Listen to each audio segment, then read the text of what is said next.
கொண்டிருக்கிற தானியேலை பற்றி கூற போகிறேன். தானியேல் ஒரு யூத வாலிபன். பாபிலோன் நாட்டிற்கு சிறைப்பிடித்து கொண்டு வரப்பட்டார். அவனுடைய நல்ல நடக்கைகளின்படி அரண்மனையிலே அவன் உயர் பதவியில் வைக்கப்பட்டான். இதை கண்ட சிலர் தானியேல் மீது பொறாமை கொண்டனர். தானியேல் மீது குற்றம் கண்டுபிடிக்க முயன்றனர். ஆனால் ஒரு குற்றமும் தெரியவில்லை. தானியேலை சிங்கக்கபியில் போட திட்டமிட்டனர். உடனே ராஜாவிடம் போய், ராஜாவே, நீர் என்றும் வாழ்க. நீ உம்மை தவிர வேறு யாரையும் வணங்கக்கூடாது என்றார்கள். ராஜாவிடம் கேட்டார்கள்.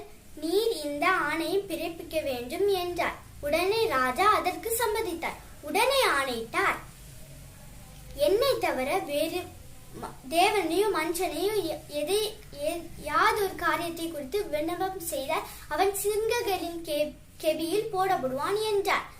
அதை கேட்ட தானியேலும் கவலைப்படவில்லை. ஆனாலும் 3 முறை ஜெபித்தான். அதை கண்ட அவர்கள் தானியேலை ராஜாவிடம் சிறைப்பிடித்தனர். அப்பொழுது ராஜா, ஏன் இவனை சிறைப்பிடித்தீர்கள் என்று கேட்டார். அதற்கு அவர்கள், உம்மை தவிர அவனுடைய தேவனை நடத்தி ஜெபம் கொண்டிருந்தான், அதனால் நாங்கள் பிடித்து விட்டோம் என்றார். ராஜாவுக்கு ஒன்றும் செய்ய முடியவில்லை. அதனால் தானியேலை சிங்கக்கபியில் போட்டார். ராஜாவுக்கு இரவில் தூக்கமே இல்லை. காலையில் எழுந்தவுடன் தானியேலை பார்க்க போனார். சிங்கக்கபியின் கதவை திறந்து தானியேலே என்று சத்தமிட்டார். அதற்கு தானியேல், ராஜாவே, நீர் என்றும் வாழ்க.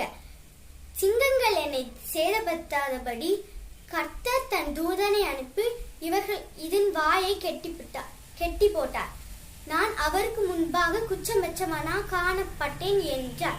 அதற்கு ராஜா அவர்களிடம், தானியேலை தூக்கி விடுங்கள் என்றார். உடனே ஆணையிட்டார், அரண்மனையில் உள்ள யாவரும் தானியேலின் தேவனை தவிர வேறு யார் ஒரு தேவனையும் நோக்கி ஜெபம் பண்ணக்கூடாது என்றார். அதை கண்ட அவர்கள் நம்பவே முடியவில்லை அவர்களுக்கு. உடனே ராஜா சொன்னார், உங்களை நான் இப்பொழுது சிங்கங்களின் கெபியில் போடப்படுவேன் என்றார். அப்பொழுது தேவனுடைய தூதன் சிங்கங்களின் வாயை அவிழ்த்து விட்டார். அவர்கள் சிங்கங்களுக்கு இரையாயினர்.